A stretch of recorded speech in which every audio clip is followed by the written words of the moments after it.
past week, 45 hosted an indoor Klan rally for thousands of cheering, inbred, unmasked supporters, even as a deadly virus spread throughout the country.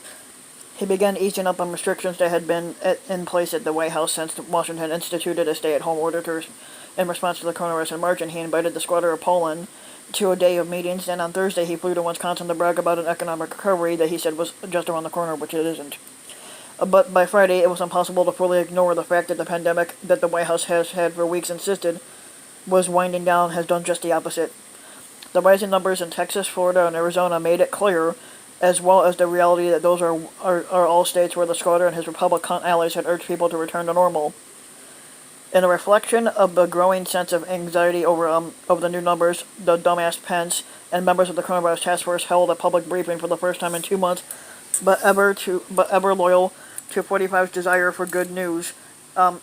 The dumbass Pence tried to tiptoe around the statistics that Deborah Birx, who's a doctor of the task force coordinator, pointed to showing surging cases and hospitalizations in Florida, Texas, Arizona, and many other states.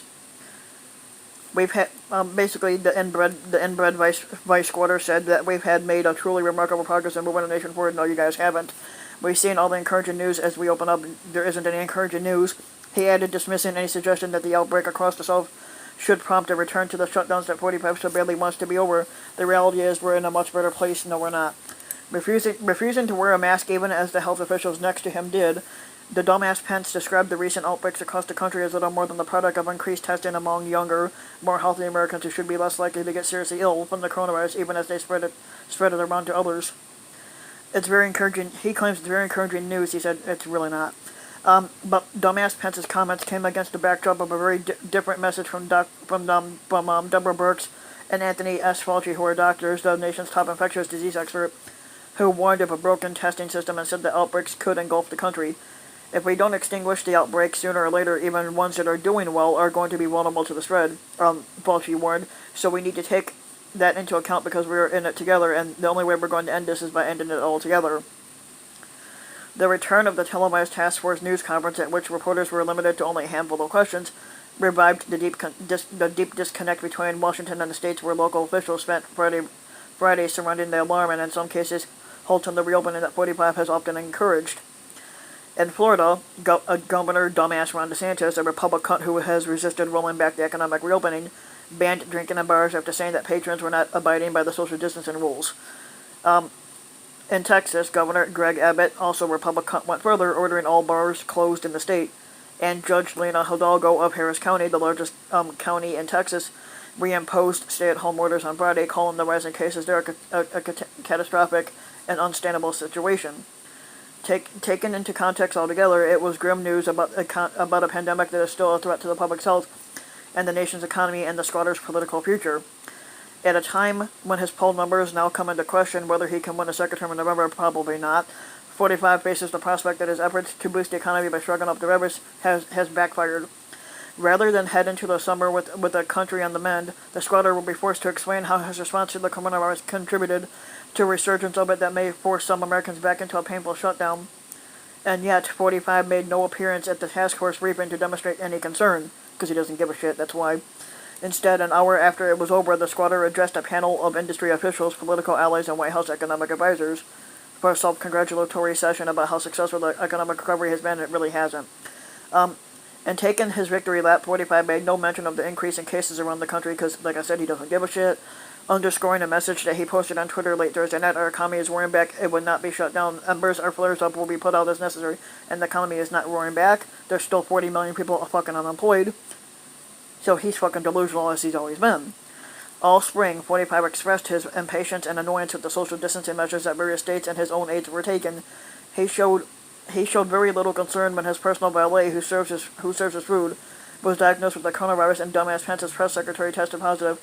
But since then, 45 has maintained a posture of denial and dismissiveness. He has been enabled by a handful of advisors, some of whom share his desire to focus on the economy and some of whom are afraid of the squatter's reaction if they press him too hard about the public health crisis unfolding once again, which is in large chunks of the country. The White House Chief of Staff Mark Meadows has been among the chief proponents of keeping the administration's public health experts largely out of sight, according to several senior administration officials.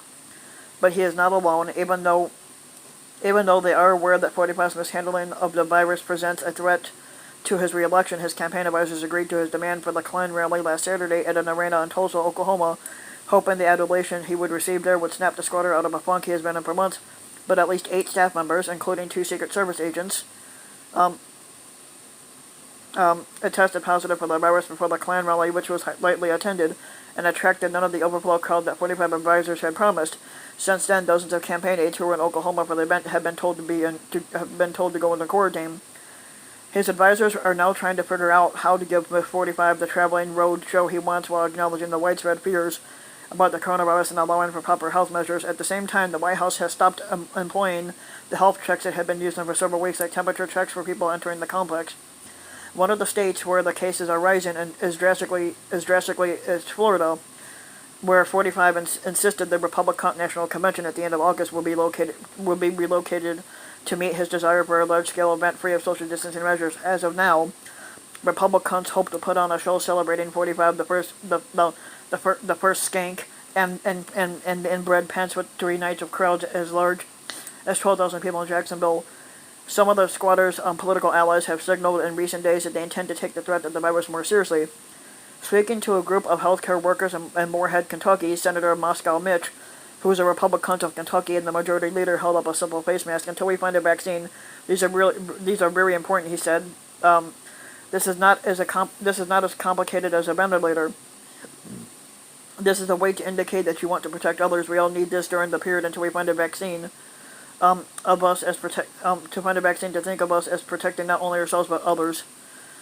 And so, the Republicans, Liz Cheney, who's a Republican of Wyoming, had a not-so-subtle message for inbred Pence in a tweet she posted not long after the vice squatter refused to wear a mask during the task force briefing on Friday. Her tweet included a picture of her father, former Vice President Dick Cheney.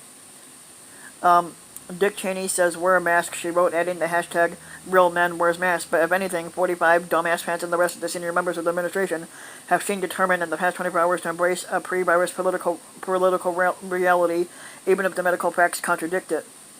On Thursday night, the 45 administration asked the Supreme Court to overturn the Affordable Care Act, a move that, if successful, would bring a permanent end to the health insurance program popularly known as Obamacare, and would wipe out coverage for as many as 23 million Americans.